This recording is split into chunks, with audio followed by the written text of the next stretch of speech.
إن الحمد لله وحده والصلاة والسلام على من لا نبي بعده وبعد بسم الله الرحمن الرحيم. In our previous session, we talked about the significance of moderation in our individual life, also in our collective and social life. Now we will see that what's the way to the good morality? How can we achieve the good morals, which will moderate our life in at our individual, also at our social level or collective level. And as far as the moderation is concerned, the importance of moderation, we have already you have already known that moderation in morals is a health in the soul, and that leaving moderation is a disease. Now you should learn that the remedy of the soul is like the remedy of the body. Just as the body is not created completely, but is completed through raising and nutrition, also the soul is created incomplete and is apt to be completed. Completion of the soul is realized through purification, good morality, and knowledge. So we have two aspects having only physical existence. Besides having physical existence, we are also having the spiritual existence. So we are the blend of two things, our body and our soul. So these are the two things we are made up of. As Allah subhanahu wa ta'ala has made our body, it's not perfect in a sense that it doesn't need anything more. No, to maintain its health, to maintain its strength, to take it to completion. When a child is born, he's not born perfect, that his eyes are not perfect, his internal organs are not perfect, his physical or outer organs are not perfect. They need a proper supplementation and proper nutrition that help him to grow properly. And ultimately, a person reaches to his perfection. But after reaching to that particular level of strength, a person still need a constant food to maintain the health, to maintain the strength of bones and flesh. If a person ignores that part, if a person thinks, okay, I'm stronger enough, I don't need any sort of nutrition, I don't need any sort of food or drink, what will happen? He will wither away. He will fade away slowly, gradually, he will die out. So as our physical body needs proper care, constant food, and a regular meal, these regular meals maintain the health of our body. It helps us to avoid malnutrition, which may lead a person to develop a number of diseases, physical diseases. Likewise, we have our own spiritual existence. When we were born, when our physical body was made by Allah subhanahu wa ta'ala, at the same time, as Prophet said sallallahu ta'ala alayhi wasallam, then the ruh, the soul is infused into the body when the embryo is of 4 months. When we were in the womb of mother, by the end of the 4 month, Allah sends His angel and He infuses the soul into the body. So they are now growing together. They are moving forward together. But we can see only our physical body. But within us is our soul, our spiritual existence. It also has the same journey. So they are moving together. But unfortunate part is that majority of the people of the world, they recognize this physical existence, but they neglect, even if they believe, but they neglect the demands of the soul. They neglect the requirements of the soul. As if body is not given proper nutrition, proper food, it may develop many diseases. Same happens with the soul. If proper food is not given to it, if proper diet is not provided to it, it will also wither. It will wither away and fade away and develop a number of diseases. Allah subhanahu wa ta'ala created us, and our creation, our physical creation, comprises of 4 basic elements: fire, water, soil, and air. These are the 4 elements our physical body is made up of. And the food of these 4 elements has been again put into these 4 elements. What does this mean? Whatever food we ingest, whatever food we eat, it is comprised of only these four elements. All the food, any form of the food, diversified form of food we have, cutting across the barriers of cultures. There are a number of varieties of the food, but if you see, fundamentally they are comprised of all these four elements. So our four elements of our physical existence need the sustenance, need the nutrition, and its nutrition has been put again into these four elements. So when the four elements get the four elements, it gets the nutrition, it gets the strength, it gets its proper food. Likewise, our soul, our ruh. And what is the synthesis of our ruh? What is the basis of our ruh? Allah says in Surah Bani Israel, Surah Al-Isra, قُلْ رُوحٌ مِّنْ أَمْرِ رَبِّي. يَسْأَلُونَكَ عَنِ الرُّوحِ. They ask you concerning. قُل, you say, O Prophet sallallahu alaihi wasallam, الرُّوحُ مِنْ أَمْرِ رَبِّي. The soul is a command of my Lord. So ruh is command, is a command of Allah subhanahu wa ta'ala. So its food is also in the command of Allah. As our body, physical body, comprises of four elements, so it is food is also in the four elements, same four elements. And at the same time, our synthesis, our combination of existence is based on two important things, body and soul. And soul is the command of Allah, and its food is again the command of Allah subhanahu wa ta'ala. So if you want to give nutritious food to our soul, it is in the form of commandments of Allah, commandments of the Prophet sallallahu ta'ala alayhi wasallam. Command derives its food from the commands, as these four elements derives its food from the four elements. That's what is important to understand. So what is the command of Allah? Performing salah is command of Allah, is the food to our soul. Reciting the dhikr in Quran is command of Allah subhanahu wa ta'ala, is food to the soul. Observing the fast is a command of Allah subhanahu wa ta'ala, is food to the soul. And helping others, those in need, is a command of Allah subhanahu wa ta'ala, is a food to the soul. So all our good deeds, whatever good deed we do, we perform, is a food to the soul.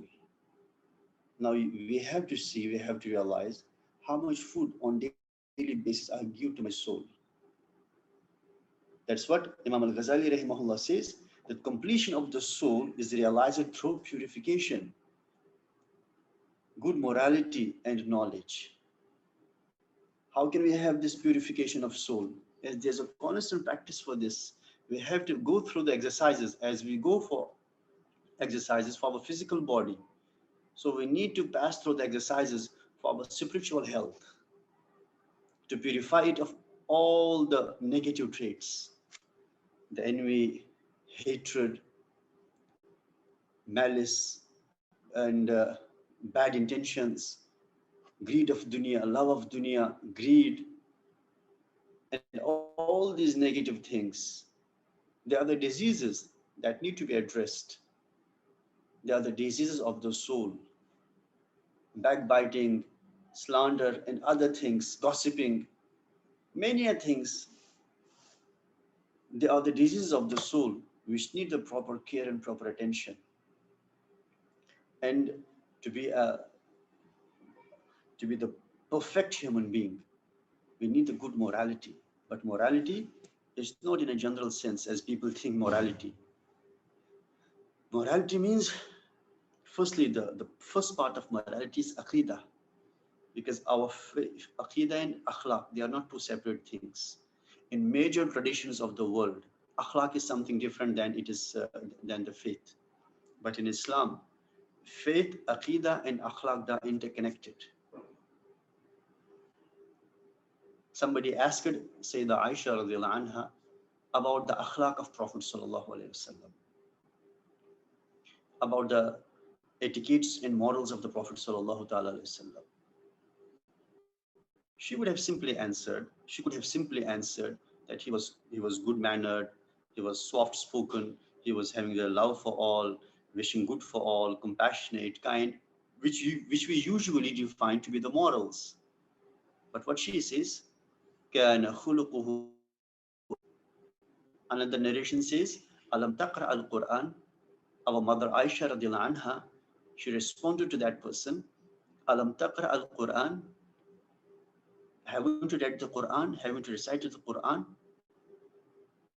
كان خلقه al-Quran. So the akhlaq of Prophet were as that of the Quran.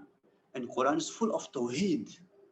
Quran, 1/3 of the Quran only mentions the oneness of Allah subhanahu wa ta'ala. 1/3 of the Quran. So akhlaq and aqidah, they are embedded, integrated in Islam. Is a holistic one, holistic whole. So a person doesn't, if he doesn't have the good aqidah, it means he will never have the good akhlaq according to Islam. So to be a perfect Muslim, a person cannot be a perfect Muslim unless and until he's a perfect human being. The first stage, some people say that oh, it is good, it is enough to be a good human being. That's the first stage, to be a good Muslim. That's the first stage. And it is the last stage of these people. They say it is enough to be a good human being. No, we say that is the first stage. Then we have to move forward to be a best Muslim, a perfect Muslim. A person has to be a perfect human being. So akhlaq and aqidah, they are integrated in Islam. They are not two separate things.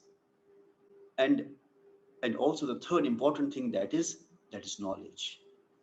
So just as when the body is sound, the doctor works to keep it sound. And when his soul is pure and has noble morals, man should seek to keep it uncorrupt and bring more strength to it. And when it is imperfect, he should seek to bring it perfection. So as we take care of our body, so we need to take care of our soul as well. It is immensely important if we want to have the good ethics, good morals. So we need to just focus upon, as we focus upon the health of the body, physical body, visible body, so we also need to focus upon the hidden existence of our soul, our spiritual health, which is immensely important. And the job of the doctor is to maintain the health of the body, physical body.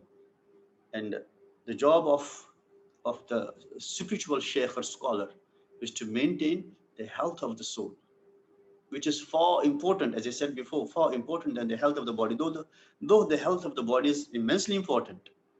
That's why our ulama, they say there are two prestigious disciplines of knowledge. Ashraful ulum, the best of all disciplines of knowledge. There are two disciplines of knowledge which are considered to be the most prestigious. One, ilmul adyan. Second, ilmul abdan. Ilmul adyan, theology, or the subject which deals with the spiritual parts of a person, intellectual health and intellectual development of a person, spiritual health and spiritual development of a person, that is deen.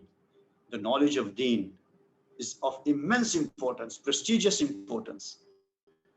And second is ilmul abdan, the knowledge of our physical bodies, that is medical science, we can see. So both are important. But when we compare between the two,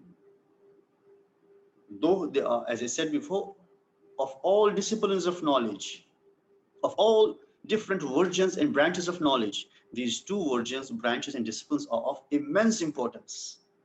Or we can say they are at the top of the knowledge pyramid. They're at the top. But if at the top we are supposed to make the comparison between the two, which takes the precedence? The spiritual one, the deen one. Because our physical health, we can make a compromise because we are here for just few decades. But our salvation lies upon the deen, our ideas, our perception, our ideology, our faith, our articles of faith, our elements of faith. Our soul's salvation depends upon it. And all the matters of akhirah, depend on this. We cannot rule it out. So ilmul adyan and ilmul abdan, they are equally important. But unfortunately, you see that most of the people, they are very much curious about, concerned about their physical health. But at the same breath, they ignore, they neglect, they overlook the importance of this spiritual health. So if we want to achieve a balanced personality, we need to focus upon both. So when we talked about the moderation, moderation means that a person doesn't ignore any segment of his life. A person doesn't ignore any element or any aspect of his life. Moderation seeks the equal attention, the similar attention given to all the aspects, all the segments of our life, all the different domains our life is connected to or based on. It seeks a proper and coherent and a uh, balanced approach. Imam Al-Ghazali rahimahullah, he says, just as the cause of a disease in the body cannot be treated except with its anti-medication. If it is caused by heat, its medication is to be with cool and vice versa. Also, ill morals, which are caused by disease of heart, are to be treated with their opposites. So ignorance is to be treated with knowledge, stinginess with generosity, pride with humility, and greed with avoiding the. Here we apply the rule of opposites. There's a proverb in Arabic, al-ashya tu'rafu bi-aldadiha. The things are known through its opposites, by its opposites. We say it is day. How do we say it is day? When there is night, which makes us to distinguish between the two. If there were no night, no days, all the same, we could not say it is day. We say big only when there is small. We say black when there is white. So things are known through its opposites. Likewise, in our physical uh, treatment, we use the same methodology as well. Like if a person is, his hand is burnt, if it is caused by heat, its medication is to be with cold. Likewise, ill morals.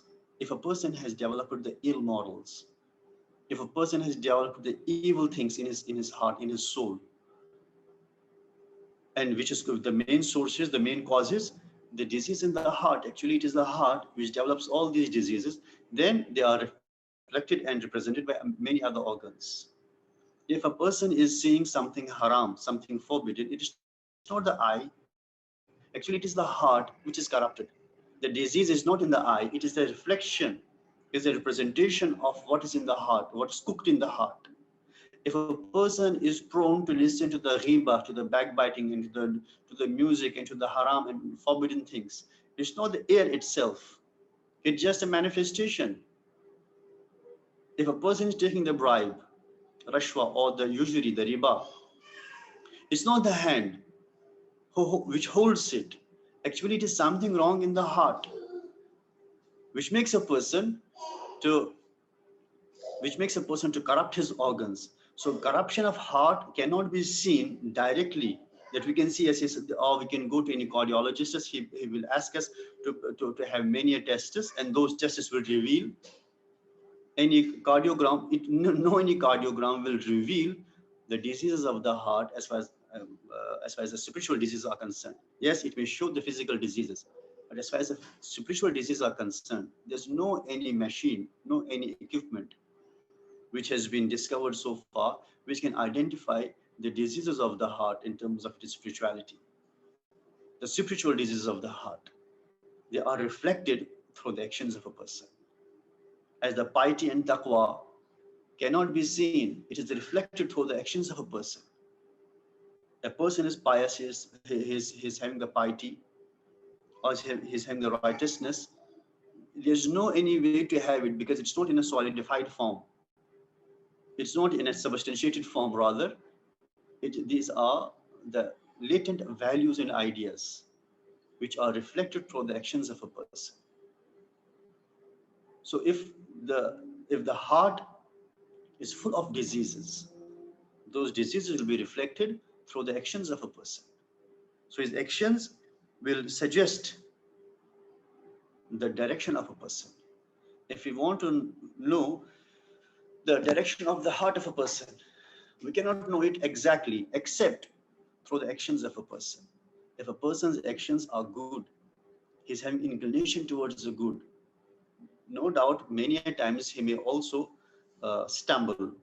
He may not be able to maintain this condition of heart all the time, but major part of his life, dominant part of his time is just focused on to do good or inclination towards the good. So it is the direction of the heart towards the good.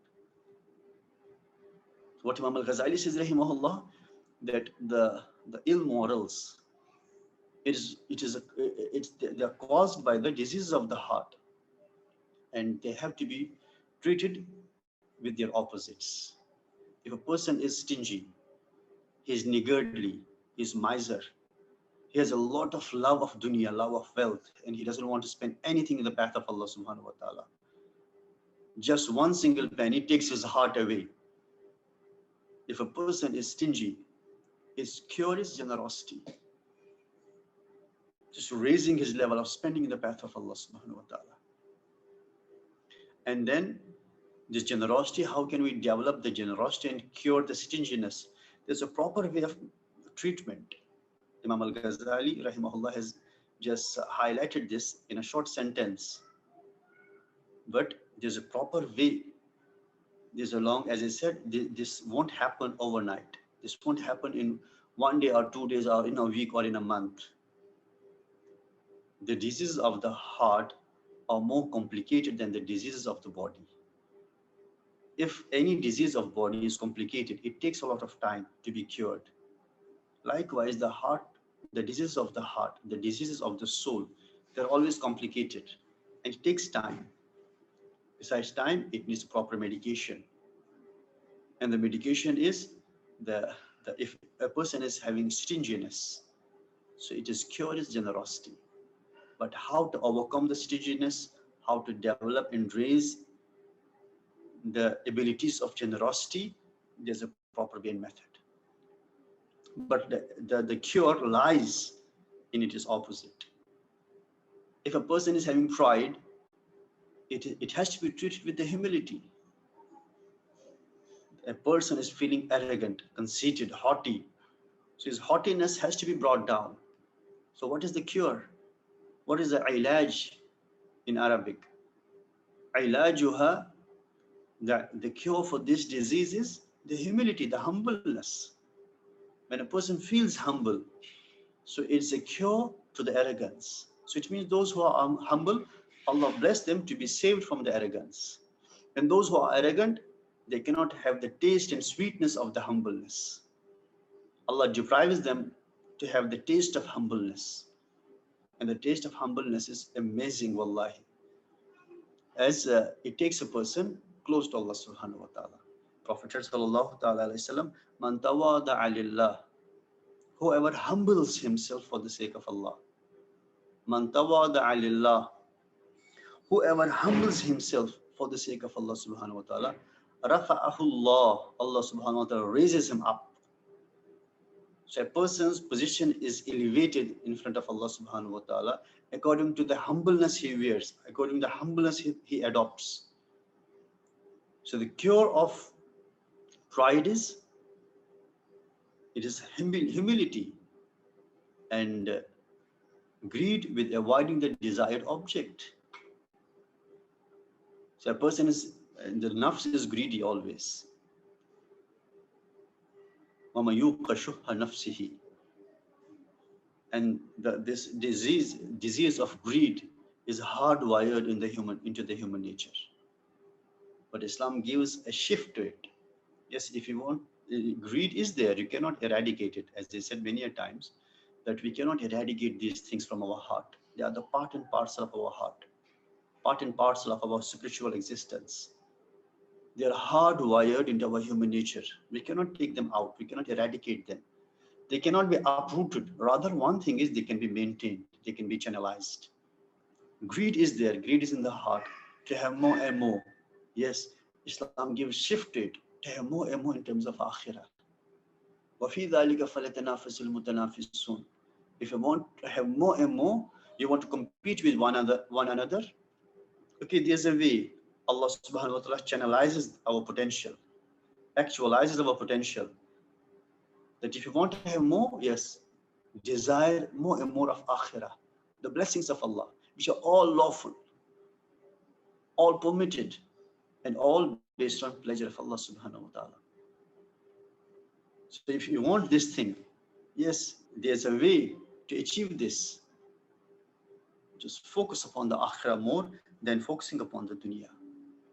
And just as one should bear the bitterness of medicine and resist one's craving for certain things in order to have one's body cured, also one should bear the bitterness of resisting one's vain desires and keep patient while trying to remedy the diseases of one's heart. The latter is worthier of sacrifice and endurance, as physical diseases end with death, whereas a disease of the heart is a suffering that lasts even after death. One of the principles in the medication is that sometimes the medicine happen to be the bitter, but patient is supposed to ingest it. Patient is supposed to take it. He has to bear this bitterness for a while, but after bearing this bitterness, he will have the sweetness of shifa, of the cure. And sweetness of shifa is quite sweeter than anything else. But to have that sweetness of shifa, a person has to taste the bitterness of medicine. Likewise, our spiritual diseases, if it needs to be cured, then we have to face a bitterness of avoiding the things. Once we avoid it, then inshallah, first thing, it will ensure our spiritual health. And second, it will show the real delicious taste and sweetness of Iman. And as far as the patients are concerned, there are different types of patients. So mode of treatment is not always equal for all patients, depending upon the nature of diseases. Same applies to the root. In this respect, it's quite notable that the person who is entitled to treat the souls of those who seek his medication should not demand them to practice a certain spiritual exercise before knowing the reality of their morals and spiritual diseases. This is because one medicine is not necessarily suitable for all people. Therefore, if the patient is ignorant of the Sharia, he may teach him. If he is prideful, he may ask him to do things that turn him to humility. And if he is easily enraged, he may teach him how to be forbearing. The medicine varies from patient to patient. The mode of treatment varies from patient to patient. As it is applied to our physical health, so it also applies to the spiritual health. So it is important for the Sheikh to see, to know the disease of a person, to ask him, okay, what you feel and what's wrong with you. After getting the information, then he may suggest the cure to it, the medication to it. And that medication, inshallah, will be all fruitful for that person. The most important thing is that is after a person is shown the way that you have to treat yourself this way, this is your mode of treatment, then he has to seek the istiqamah, the steadfastness upon this. Proper medication is important. Regular and proper medication is important. If a person is diseaseful, if a person is sick, and he has developed many diseases, all the diseases can be cured only when a person takes the proper medication. It's not just once in a while he takes a medicine and then he forgets about it. Then he cannot overcome his diseases. Same applies to the diseases of the ruh, diseases of the spirit and soul. It needs a proper istiqamah and proper mujahada. Proper mujahada, a constant struggle against the desires of the nafs. It's a constant struggle, a regular struggle, enduring struggle. There's no any point that we can say that, okay, we reach here, then the struggle is over. It's a lifelong struggle. And this lifelong struggle will ensure our lifelong health, spiritual health. And that will, inshallah, uh, ensure our good position in the sight of Allah subhanahu wa ta'ala. That will take us to higher and higher stations of spirituality. And that which will bring, ultimately, which will bring the honor and the pleasure of Allah subhanahu wa ta'ala for us. So it is very important that we focus upon such things. We ask Allah subhanahu wa ta'ala to cure all our diseases of the heart, to save us from the diseases of the body, physical diseases, as well as save and protect us from the spiritual diseases, whatever it is, in whatever form it is in. We ask Allah subhanahu wa ta'ala to bless us with the health and bless us to strike the balance in all walks of life. Ameen ya Rabbal Alameen. So the last point is very important, that is istiqamah and mujahada. Istiqamah is that once we realize, we feel, first of all, that's very important, that if a person is sick, what's the first and foremost thing for him? When a person is sick and he needs a treatment, so what is the first thing which is important for the patient? He has to diagnose first. Is there anything wrong with him? Yes, patient must, first of all, he must feel that he is sick. If patient doesn't feel that he is sick, how come he will think to go to see the doctor? The first and foremost thing is to feel that a person is sick. And this feeling, this realization of sickness takes him to the doctor. So once he realizes that he is sick, then he has to see a specialist. And that specialist will prescribe many medicines. And then that medicine, that medication has to be followed properly. That is known as istiqamah. If a person is not having the mujahada or istiqamah, and istiqamah and then mujahada. Mujahada is a struggle, a constant and continuous struggle. What do we mean by continuous struggle? It's to ensure that my nafs won't get easily motivated. It's deadly impossible that it will get easily motivated to follow the path, of truth, to follow the path of good. So we have to drag our nafs. We have to force our nafs. And after we force and we make it to practice it, it's not that once it is practicing, then it will practice the next time of its own. No, we have to compel it to do. Unless and until, as Imam Al-Ghazali rahimahullah says, this becomes a habit of a person. After it turns into the habit of a person, then it's very difficult that he may leave this. For example, by the grace of Allah subhanahu wa ta'ala, by the mercy of Allah subhanahu wa ta'ala, we have been performing the salah. Now it has become the part of our habit. Now it is habitual for us. When the time of salah comes, we feel restless, we feel uneasiness, because that has become the part of our nature. Likewise, all these good morals must be the part of nature in this way, that when any opposite occurs, a person abruptly withdraws. A person abruptly just shows its reluctance to it. Not the other way around. When we are supposed to come across with any bad deed and we get inclined to it, we get attracted to it, our habitual part should be developed in such a way that whenever we come across with any evil, with any ill moral, so our heart should feel reluctance. There should be a natural repulsive nature. So the repulsiveness is important. And this repulsiveness or this reluctance is achieved only proper istiqamah and proper mujahada, proper struggle. So proper struggle is very important unless and until the soul is familiar with it, to the extent that it becomes the nature of the soul. And that's what Imam Al-Ghazali says, that unrelenting determination is the most important instrument. You see, it's the most important instrument for a person who is training himself to get rid of a bad moral or the like. As hesitation prolongs the period of medication, if a person does not take the proper medicine at the proper time, it may prolong the disease. And a person's cure will also be prolonged. as hesitation prolongs the period of medication. Consequently, whenever such a person finds that he has weak determination, he should resist this feeling and keep patient, even if he should punish himself with such means as observing long fasting and the like. So, to give a proper food to the soul, a person has to embark on the path of struggle. Tariqul Mujahada. Tariqul Mujahada, the path of struggle is very important. As we have discussed at length, that always there are two types of forces, two types of soldiers.